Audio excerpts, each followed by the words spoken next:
Hello friends, good morning. In my previous lecture, I had started with the abnormal running conditions in generator and their protection. I had discussed 5 different abnormal running conditions. Number 1, prime mover failure. Number 2, field failure. Number 3, cooling system failure. Number 4, overspeeding, and number 5, overload. I had discussed protection against these conditions as well as their effect. One condition was remaining, and that is unbalanced loading. So today I will discuss how this unbalanced loading condition appears, what is the effect on generator, and how generator is protected against unbalanced loading. Now unbalanced loading condition appears when near to the generator unsymmetrical fault takes place, or one of the poles of the circuit breakers connected with the generator opens, or there is unbalanced load on the generator. So in all these 3 conditions, we say that it is unbalanced loading.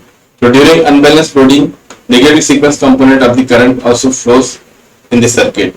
Now this negative sequence component of current induces the flux which rotates in the opposite direction with respect to the positive sequence component flux.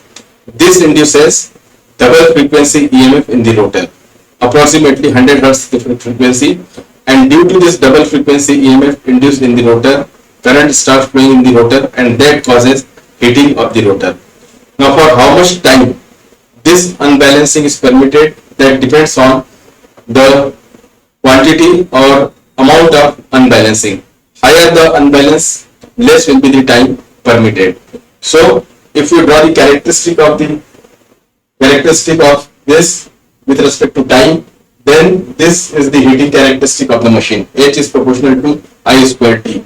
So if I is more, time will be less, for which it is permitted. Less I, more will be the time permitted. So let us say this is the heating characteristic of the machine. A is heating characteristic of the machine. So we have to install a relay which matches with this heating characteristic of the machine, and the relay is extremely inverse characteristic relay. So this is the extremely inverse relay characteristic. This is the characteristic of extremely inverse relay. This matches with the heating characteristic of the machine. Now, if we install this extremely inverse characteristic relay in the circuit, then it will detect the overload condition. I had discussed in the last class. It will detect the overload condition. So, we have to make this extremely inverse characteristic relay operate with the negative sequence component of the current. If it is simply installed in the circuit, it will operate with the positive sequence component of the current, but we have to make this relay to operate with negative sequence component of the current. So we have to use a negative phase sequence filter, and at the output of this filter we have to install the extremely inverse relay. Now let us see what is this negative phase sequence filter and how this relay is connected. Now see how this negative phase sequence filter is developed. This is generator winding, phase A, phase B, phase C, neutral point we are grounding. Here we are using 3 CTs. I have shown the secondary of CTs. So dot mark represents the current giving. So here we are having total 4 windings, 1, 2, 3, 4 for the CTs. Now this winding is connected to phase A like this. So in this winding current is IA.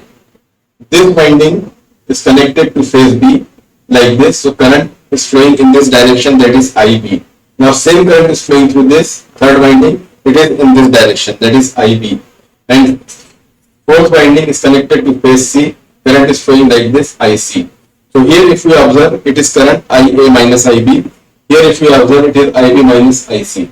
So in the secondary of transformer, this transformer voltage induced is say V2, so that will be proportional to IA minus IB. V2 will be proportional to IA minus IB. V1 is proportional to IB minus IC. V2 IA minus IB. V1 IB minus IC. Now at the secondary, at the output of these voltages, here impedance is connected, which consists of R and C, R1 and C. Here only resistance is there, that is R2, and this circuit output is connected to the relay, that is extremely inverse characteristic relay represented by R. So across this R we are getting voltage V1 plus V2. Now let us see what are the expressions. Now V1 is proportional to IB minus IC. Here you can see V1 is IB minus IC. It is proportional to IB minus IC. V2 is proportional to IA minus IB. V2 IA minus IB. Magnitude wise, V1 and V2 they are equal. And V2 is made, and this circuit is made in such a way that V2 is lagging by 60 degree with respect to V1 because it consists of R and C. Now let us see the phasor diagram, how this relay is activated only with the negative sequence component of the current. First, I will discuss what happens with the positive sequence component. For positive sequence component, these are three current components: IA, IB, and IC. Now, if you look at the negative sequence diagram, negative phase sequence diagram, we require IA minus IB. So it is IA, it is minus IB, so it is IA minus IB. And I had given the equation in previous slide. So V1 is proportional to IA minus IB. So this will be V1. Next we require IB minus IC. So this is IB, this is minus IC. So this is IB minus IC. So this is IB minus IC phasor. And V2 is proportional to IB minus IC, but it is lagging by minus 60 degree. It is lagging by 60 degrees. So it is here V2. And magnitude wise V1 and V2 they are equal. So you can see here V2, V1 they are 180 degree apart and equal in magnitude. So net voltage across the relay will be 0. That is V1 plus V2, that is 0. Now let us see what happens when it is negative sequence component of the current. It is IA, negative sequence means first IC will come. So IA, IC and IB.